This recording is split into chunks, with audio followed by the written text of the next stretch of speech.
बिस्मिल्लाहिर्रहमानिर्रहीम अस्सलामु अलैकुम वरहमतुल्लाहि वबरकातुहू। उम्मीद करती हूँ कि आप सब खैरियत से होंगे। जैसे कि हमने लास्ट टाइम पढ़ा था कि स्पोर्ट एंड मूवमेंट क्या है और प्लांट्स के अंदर स्पोर्ट एंड मूवमेंट कैसे होती है। तो पार्ट वन में हमने इसको डिस्कस किया था, लेकिन आज इसका एक बार ओवरव्यू ले लेते हैं सारे का, फिर इसका नेक्स्ट पार्ट हम डिस्कस करेंगे। तो स्पोर्ट एंड मूवमेंट क्या होती है? फर्स्ट ऑफ ऑल इसमें आता है कोऑर्डिनेशन, कि कोऑर्डिनेशन प्लांट्स के अंदर कैसे होती है। कोऑर्डिनेशन जो होती है ऐसी एबिलिटी होती है कि मतलब दो चीजें मिलकर एक दूसरे के साथ कोऑर्डिनेट करके एक दूसरे को बेनिफिट देते हैं। तो प्लांट्स के अंदर भी ये एबिलिटी होती है कि वो एक दूसरे के साथ कोऑर्डिनेट करते हैं और स्मूथली एफिशिएंटली फंक्शंस को परफॉर्म करते हैं। नेक्स्ट है हमारे पास कि ये जो कंट्रोल एंड कोऑर्डिनेशन है ये प्लांट्स के अंदर किस तरह से होता है। तो बेसिकली चार हार्मोन्स हैं: auxin, gibberellin, cytokinin, abscisic acid. ये क्या करते हैं, ये मिल के हार्मोन्स जो हैं अपना फंक्शन परफॉर्म करते हैं, कोऑर्डिनेट भी करवाते हैं और कोऑर्डिनेशन करते हैं और कंट्रोल भी करते हैं। तो बेसिकली इसमें हमने पढ़ा कि ऑक्सिन, जिब्रेलिन, साइटोकाइनिन्स जो हैं वो ग्रोथ प्रोमोटर्स हैं, यानी कि ये प्लांट्स की ग्रोथ को प्रमोट करते हैं, उसको ग्रो करने में हेल्प करते हैं। लेकिन दूसरी तरफ एब्सिसिक एसिड जो है वो क्या करता है, प्लांट इनहिबिटर है, वो प्लांट की ग्रोथ को रोक देता है। तो ये बेसिकली हमारे पास फोर हार्मोन्स थे। नेक्स्ट है हमारे पास कि स्पोर्ट क्या होता है। मतलब किसी भी चीज को जिंदा रहने के लिए, सरवाइव करने के लिए या बने रहने के लिए स्पोर्ट की जरूरत होती है। चाहे वो लिविंग चीजें हैं या नॉन लिविंग है, उनको क्या जरूरत होती है, वो उनको स्पोर्ट की जरूरत होती है। तो ये स्पोर्ट नॉन लिविंग के लिए भी हो सकता है और लिविंग के लिए भी हो सकते हैं। और इसके अलावा ये है कि प्लांट्स के अंदर सपोर्ट कौन प्रोवाइड करता है, स्केलेटन प्रोवाइड करता है। और प्लांट्स में कॉलन काइमा और स्क्लेरन काइमा जो है वो सपोर्ट प्रोवाइड करते हैं। कॉलन काइमा सपोर्ट प्रोवाइड करते हैं बेबी प्लांट्स को जो कि एडल्ट नहीं होते, मतलब मेच्योर प्लांट्स नहीं होते। और स्क्लेरन काइमा प्रोवाइड करता है support to adult plants which is mature. Next हमारे पास मूवमेंट। मूवमेंट क्या होता है, किसी भी चीज का एक जगह से दूसरी जगह जाना, या फिर किसी भी चीज का एक मतलब इंसान का या फिर लिविंग ऑर्गेनिज्म का एक जगह से दूसरी जगह जाना, मतलब प्लेस का चेंज होना, पोजीशन का चेंज होना, उसको कहते हैं मूवमेंट। तो मूवमेंट होती है प्लांट्स के अंदर और एनिमल्स के अंदर, उसको लोकोमोशन भी कहते हैं।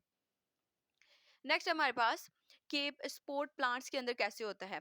प्लांट्स जो हैं उसके बेसिकली जो पार्ट्स हैं, लीफ और रूट, स्टेम, ये इसके मेन पार्ट्स हैं जो इसको सपोर्ट प्रोवाइड करते हैं। और ये क्या करते हैं, प्रोडक्ट्स को स्टोर करते हैं और पे क्या करते हैं, स्टोर करते हैं प्रोडक्ट्स को और वेस्ट को। दोनों चीज़ों को स्टोर करते हैं, प्रोडक्ट्स को as a by product use करते हैं और वेस्ट को यूटिलाइज करके दोबारा से फोटोसिंथेसिस का प्रोसेस करते हैं।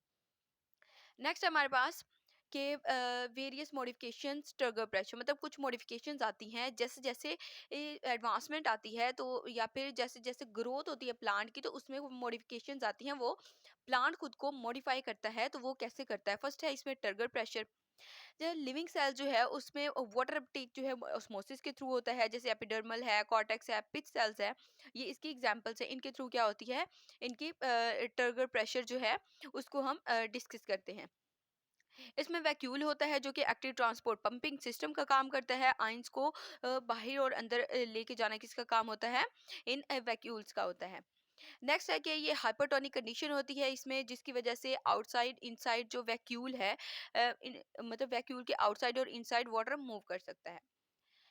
नेक्स्ट है हमारे पास के ट्रिगर प्रेशर की ही का रिजल्ट और रोल।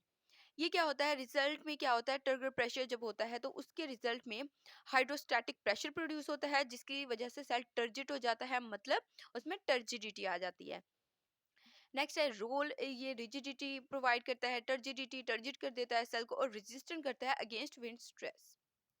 नेक्स्ट हमारे पास वैस्कुलर बंडल्स। वैस्कुलर बंडल्स क्या होती हैं, वैस्कुलर बंडल्स में जाइलम और फ्लोएम होते हैं।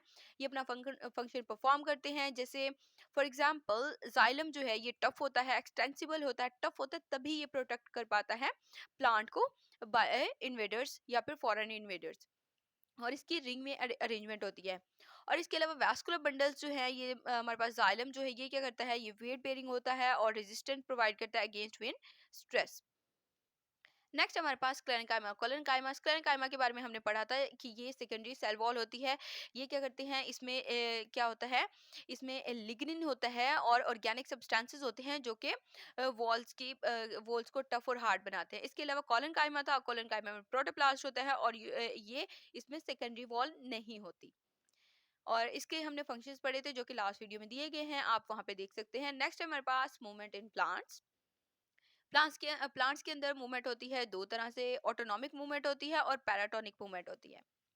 तो first of all movement in plants, movement कैसे होती है, ऑर्गेनिज्म जो हैं यानी कि प्लांट्स की अगर हम बात करें तो वो क्या करते हैं, रिस्पॉन्स करते हैं और अपनी पोजीशन चेंज करते हैं। और इसमें इन्फ्लोरेसेंस आती है, फ्रूट्स आते हैं, शूट्स आते हैं, ये सारा कुछ आते हैं, ये किस में हेल्प करते हैं, मूवमेंट के अंदर। नेक्स्ट है, there are two types of movements, दो टाइप्स होती है मूवमेंट की, जैसे ऑटोनॉमिक मूवमेंट और पैराटैक्टिक मूवमेंट है। ऑटोनॉमिक मूवमेंट जो है इसमें क्या होता है, ये मूवमेंट होती है स्पॉन्टेनियस मोशन और इंटरनल कॉजेज की वजह से ये होती है। इसके टाइप्स है tactic, turgor and growth movements. Next है हमारे पास टैक्टिक मूवमेंट।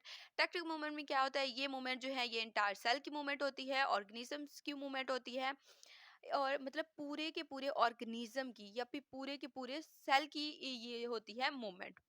टैक्टिव मूवमेंट जो है ये पॉजिटिव भी हो सकती है और नेगेटिव भी हो सकती है। अगर ये मूवमेंट हो रही है टुवर्ड्स द स्टिमुलस तो ये होगी पॉजिटिव, अगर ये होगी अवे फ्रॉम द स्टिमुलस तो ये होगी नेगेटिव। नेक्स्ट है types of tactic movement. Tactic movements की टाइप कितनी है, एक होती है फोटोटैक्टिक मूवमेंट, एक होती है केमोटैक्टिक मूवमेंट।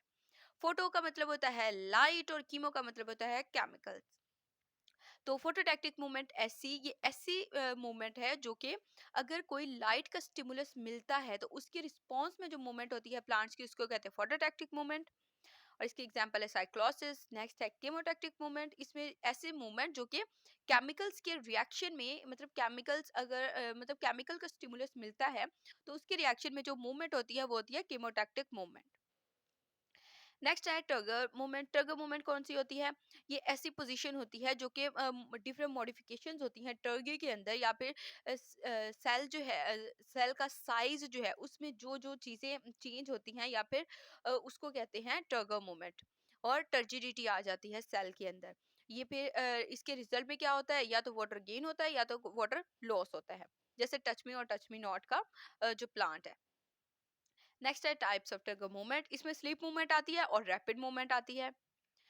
स्लीप मूवमेंट क्या है, मतलब ऐसे प्लांट जो रात के टाइम स्लीपिंग मूवमेंट में हो और डे टाइम में वो फिर से नॉर्मल पोजीशन में पे आ जाए, इसको कहते हैं स्लीपिंग मूवमेंट। यानी कि बीन प्लांट जो है उसकी एग्जांपल हम यहाँ पे ले सकते हैं। मतलब एवरी डे इसमें चेंजेस आते हैं टर्गर प्रेशर की वजह से। नेक्स्ट है रैपिड मूवमेंट ऑफ लीफलेट्स। इसमें क्या होता है, कंपाउंड जो है, कंपाउंड लीफ जो है वो सेंसिटिव प्लांट है, जैसे कि माइमोसा का प्लांट है। इसको जब टच करते हैं तो उसके लीफ कैसे करते हैं, वो खिल जाते हैं। वैसे ये नॉर्मल अपनी पोजीशन में रहते हैं। इस एक्शन को सेकंड्स भी लग सकते हैं और इसमें रैपिड लॉस होता है टर्गर का सेल्स से। तो ये थी हमारे पास रैपिड मूवमेंट। रैपिड का मतलब क्या होता है, जल्दी जल्दी या फिर मतलब एकदम से हो जाना। नेक्स्ट हमारे पास है ग्रोथ मूवमेंट। ग्रोथ मूवमेंट होती है अनइक्वल ग्रोथ की वजह से, मतलब दो साइड्स है प्लांट की ऑर्गन की, उसमें अगर एक चीज ज्यादा ग्रो हो गई है, एक चीज कम ग्रो हो रही है, अनइक्वल ग्रोथ हो गई है, तो उसको कहते हैं ग्रोथ मूवमेंट। मतलब उसमें ग्रोथ मूवमेंट आई है कि एक जो है वो अपने टाइम से अपने साइज से ज्यादा बड़ा हो गया है, या फिर टाइम से पहले वो बड़ा हो गया है, या फिर उसकी ग्रोथ हो गई है, जैसे स्टेम, रूट्स, टेंड्रिल्स, बर्ड्स, या फिर इस तरह की और चीजें। और ये जो है ये इसमें मतलब किसी भी इनमें से किसी भी चीज में ये ग्रोथ हो सकती है। इसकी तीन काइंड्स हैं, that is epinasty, hyponasty and nutrition. Next है kinds of growth. Kinds of growth growth में आती है, sorry, kinds of growth movements. इसमें क्या आती है, इसमें एपिनेस्टी आती है। इसमें क्या होता है, it is shown by leaves, petals etcetera the upper surface area of leaf in the bird condition shows more growth as compared to the lower surface area. This lead to the opening of buds. एपिनेस्टी में ऐसे होता है कि जैसे leaves हैं, petals हैं, ये सब क्या करते हैं, इनका जो अपर एरिया है प्लांट का या फिर लीफ का, इसमें बड कंडीशन आ जाती है। मतलब बड होती है कि एक एक्स्ट्रा पार्ट, एक बॉडी के साथ एक एक्स्ट्रा पार्ट बन जाता है जो कि बाद में अलग होके एक नई चीज बनाता है। तो यहाँ पे बड की फॉर्मेशन होती है। और फिर जो लोअर सरफेस है, चलो लोअर सरफेस पे फिर कम होगी, ग्रोथ और अपर सरफेस पे ज्यादा होगी। नेक्स्ट है हाइपोनेस्टी। इसमें क्या होती है, इसमें डेवलपमेंट लोअर सरफेस पे होती है ज्यादा और बड कंडीशन लोअर सरफेस पे होती है। मतलब एपिनेस्टी में अपर अपर सरफेस पे होती है बड और बड फॉर्मेशन या फिर बड कंडीशन, और हाइपोनेस्टी में होती है लोअर सरफेस पे।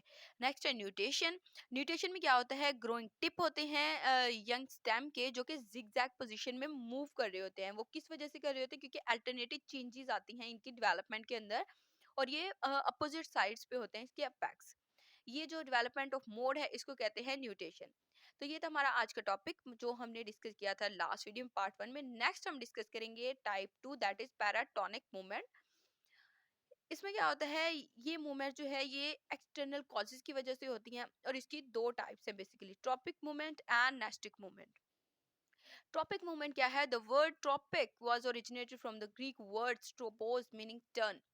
ऐसी मूवमेंट जो टर्निंग की वजह से हो, टर्न पोजीशन की वजह से, उसको कहते हैं हम ट्रॉपिक मूवमेंट।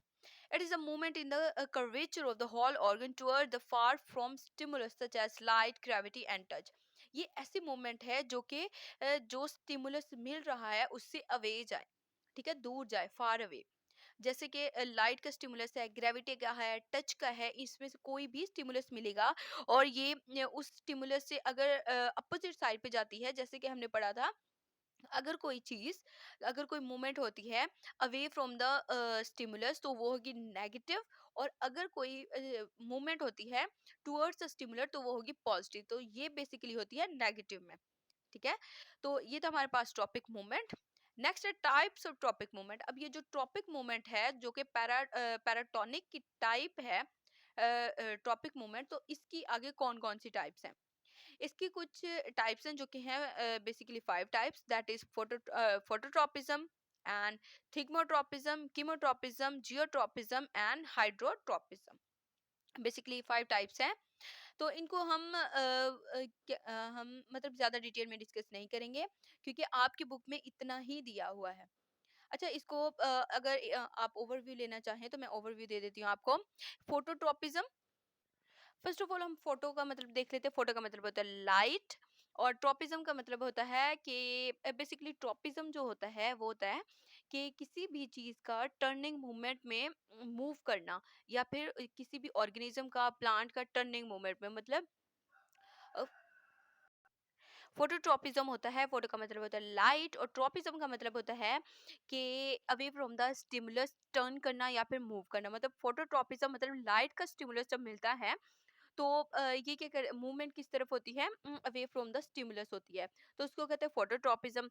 नेक्स्ट है थिग्मोट्रोपिज्म। थिग्मो का मतलब होता है, इसका मतलब होता है थिग्मोट्रोपिज्म मतलब कि कोई टच का स्टिमुलस मिला है तो उसके रिस्पॉन्स में जो मूवमेंट है वो अवे फ्रॉम द स्टिमुलस होगी। मतलब टच का जो स्टिमुलस मिला है उस स्टिमुलस के अवे फ्रॉम द अगर मूवमेंट होगी तो हम उसको कहेंगे थिग्मोट्रोपिज्म। और कीमोट्रोपिज्म मतलब कोई भी केमिकल स्टिमुलस मिला है उसको कहेंगे हम थिग्मोट्रोपिज्म। और नेक्स्ट है जियोट्रोपिज्म। जियो का मतलब होता है ग्रेविटी, ग्रेविटी से निकला है, मतलब जियो का मतलब होता है ना अर्थ, तो ग्रेविटी कहाँ पे होती है, अर्थ पे होती है। तो ऐसा स्टिमुलस जिसमें मतलब ग्रेविटी के रिस्पॉन्स में जो अपनी मूवमेंट चेंज करे उसको कहेंगे हम जियोट्रोपिज्म। और हाइड्रो का मतलब होता है वाटर, और वाटर के रिस्पॉन्स में जो मूवमेंट होगी उसको कहेंगे हाइड्रोट्रोपिज्म। तो ये था इसका छोटा सा ओवरव्यू। नेक्स्ट नेक्स्ट है नास्टिक मूवमेंट्स। अच्छा, जितनी भी नॉन डायरेक्शनल मूवमेंट्स होती है ना प्लांट्स की, तो वो उसको कहते हैं नास्टिक मूवमेंट। ये क्या होती हैं, these are the non directional movements of part of plants in response to external stimulus. External stimulus के रिस्पॉन्स में नॉन डायरेक्शनल मूवमेंट्स जो होती हैं, मतलब स्पेसिफिक डायरेक्शन में नहीं है, वो किसी भी डायरेक्शन में जा रही हैं, तो उसको हम कहेंगे ये नास्टिक मूवमेंट है। नास्टिक मूवमेंट की बेसिकली दो टाइप्स हैं, that is nyctinastic movements and haptonastic movements. अब ये टाइप्स ऑफ नेस्टिक मूवमेंट्स को डिस्कस कर लेते हैं, that is photonasty and thermonasty. अच्छा, ये कुछ टाइप्स अगर हम स्किप कर रहे हैं, उनके सिर्फ नेम कर रहे हैं, वो इस वजह से क्योंकि आपकी बुक के अंदर सिर्फ यही टाइप्स हैं जो यहाँ पे डिटेल में डिस्कस की जा रही हैं। नेक्स्ट है photonasty, the principal stimulus in the photoperiod, in the photo period the lower open and close due to light intensity. फोटोनेस्टिक ऐसी मूवमेंट होती है कि स्टिमुलस जो है वो मिला है, मतलब लाइट का जो स्टिमुलस मिला है, तो उसके रिस्पॉन्स में लोअर्स ओपन एंड क्लोज, मतलब लाइट की इंटेंसिटी के या तो लोअर जाएगा या तो अपर जाएगा, मतलब उसकी कोई स्पेसिफिक डायरेक्शन नहीं होगी। नेक्स्ट है थर्मोनेस्टी। थर्मोनेस्टी क्या होती है? It is because of temperature. Therm का मतलब क्या होता है? हीट। हीट का जो पॉइंट है वो सीधा जाता है टेम्परेचर की तरफ। It is because of temperature. The lower tulip closed during the night because of rapid development in the lower side by upward and inward banding of the petals. मतलब ये टेम्परेचर की वजह से होती है या थर्म की वजह से होती है। इसमें लोअर टुलिप्स जो हैं वो क्लोज हो जाते हैं नाइट टाइम में, क्योंकि इनकी जो रैपिड डेवलपमेंट है वो लोअर साइड पे होती है। ठीक है। और अपवर्ड और इनवर्ड बेंडिंग जो है पेटल्स की वो भी कब होती है? जब ये ओपन होते हैं। तो ये थी हमारे पास थर्मोनेस्टी। तो ये था हमारे पास आज का टॉपिक और इसको हमने डिस्कस किया वन बाय वन। तो कुछ मूवमेंट्स हमने डिस्कस की और कुछ हमने प्लांट्स की मूवमेंट, कोऑर्डिनेशन और स्पोर्ट को डिस्कस किया। और प्लांट्स में ये मूवमेंट एंड स्पोर्ट कैसे होती है, इनकी डायरेक्शंस कैसे कैसे होती हैं, उनको हमने डिस्कस किया। और अगर आपको कहीं पे कोई भी इशू हो लेक्चर के अंदर तो आप कमेंट बॉक्स में पूछ सकते हैं। और ये था पिछले ओवरव्यू के साथ पार्ट 2। और पार्ट वन के लिए आपको लिंक शेयर कर दिया जाएगा डिस्क्रिप्शन बॉक्स में, तो आप डिटेल में इस टॉपिक को वहां पे देख सकते हैं। और हमारे साथ बने रहिएगा नेक्स्ट लेक्चर के लिए, और दुआ में याद रखिएगा। अल्लाह हाफिज।